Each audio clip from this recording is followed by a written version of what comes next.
안녕하세요. 6월 28일 월요일 또 새로운 한 주간을 시작하는 귀한 아침입니다. 오늘은 잠언 30장 18절부터 33절의 본문의 말씀인데요. 우리 어제 함께 나누지는 못했지만 1절부터 17절의 말씀까지 함께 보는 귀한 시간 됐으면 좋겠습니다. 오늘 제목은 주님을 의지하는 지혜의 삶이라는 제목이고요.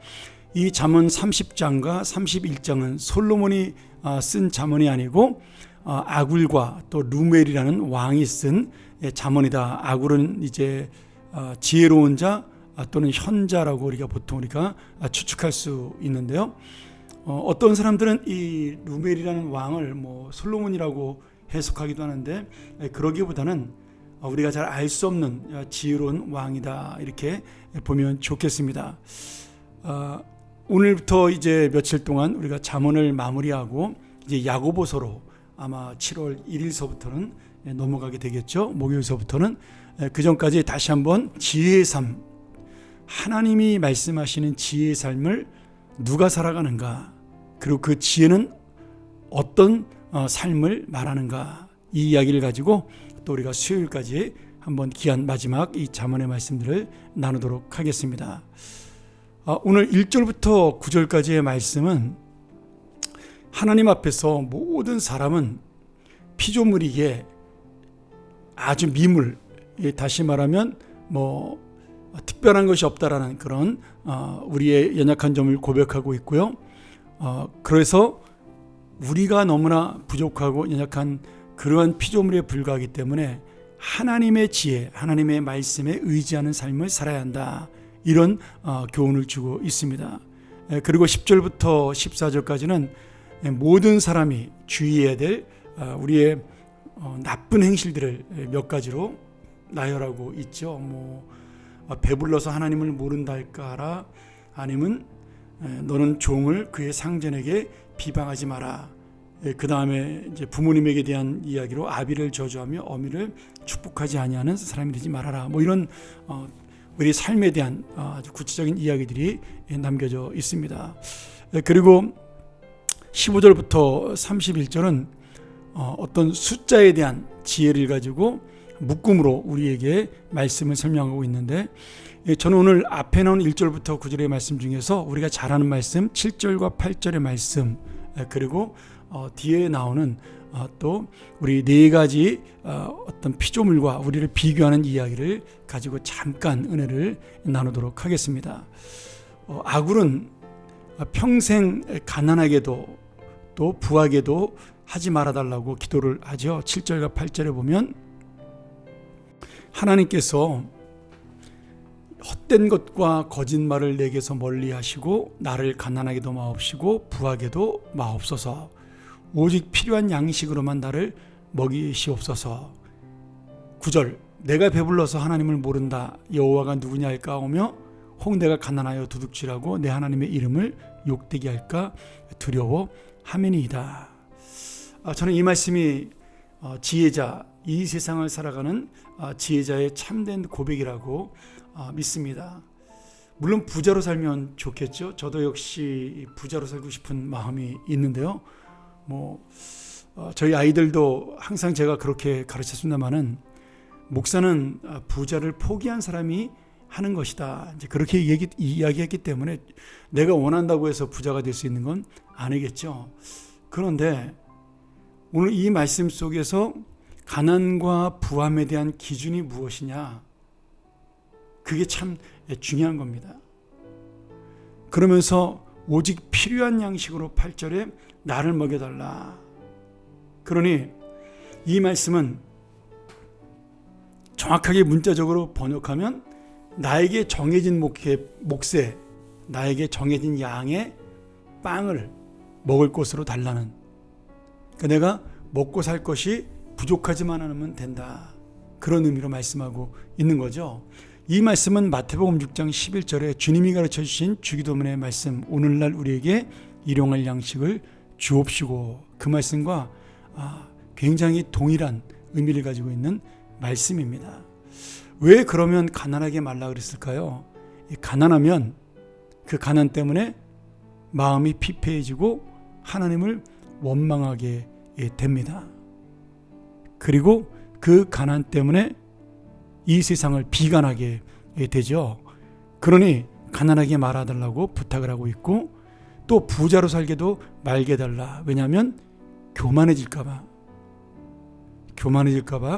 그렇게 자기의 마음을, 또 하나님의 이름을 드러내는 것이 아니라 자기의 자랑을 할까봐 그렇게 이 가난과 부함에 대해서 중용을 유지하게 해달라고 부탁하는 기도를 하고 있죠. 특별히 그 앞에 헛된 것과 거짓말을 내게서 멀리 하옵시며, 이 말을 통해 내가 가난해서 도둑질을 하고 거짓말하는 자가 되지 않기를 원한다. 그러니까 내가 먹고 살기 위해 죄를 짓지 않는 거죠.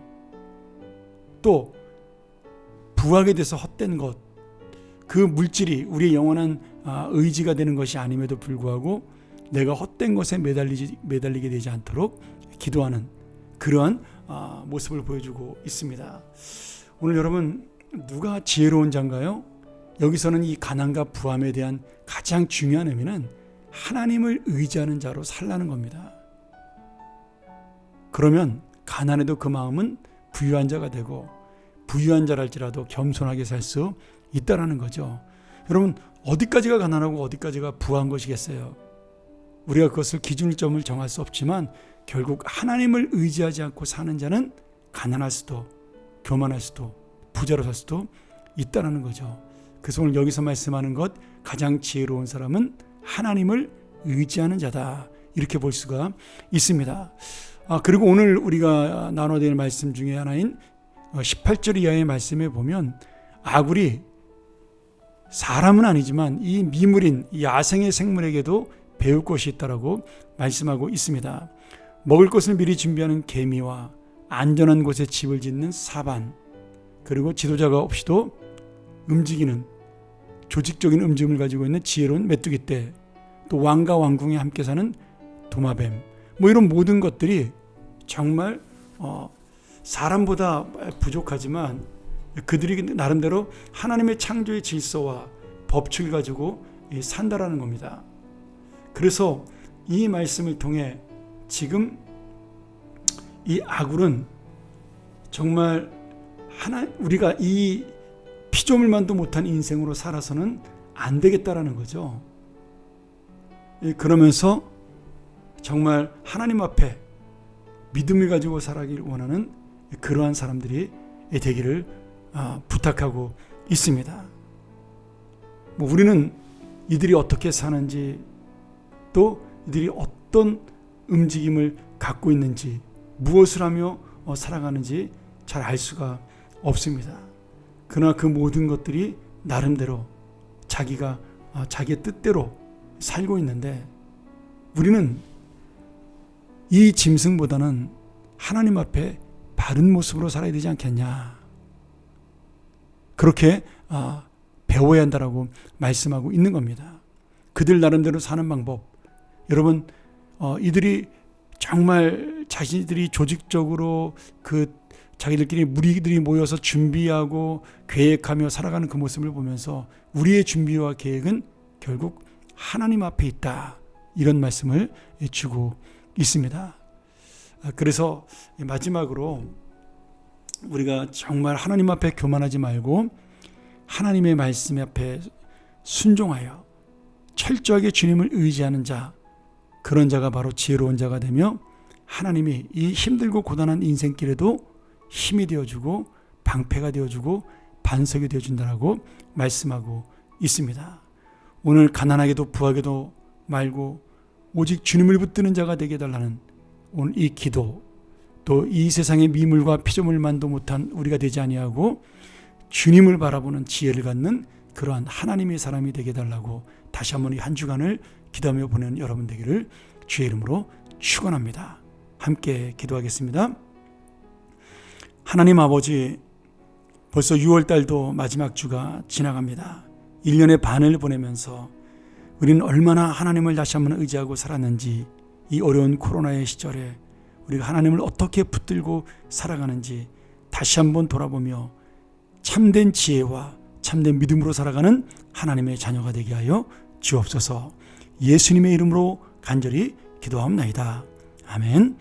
우리 다 함께 이 말씀 묵상하면서 다시 한번 내가 가난한 자로 하나님을 원망하는 자가 되지 아니하고 부유한 자로 하나님을 잊어버리는 자가 되지 아니하고 오직 주님을 의지하는 그런 놀라운 영적인 하나님의 풍요로운 자가 될 수 있도록 그런 인생을 살게 해달라고 우리 함께 기도하며 나아갑니다.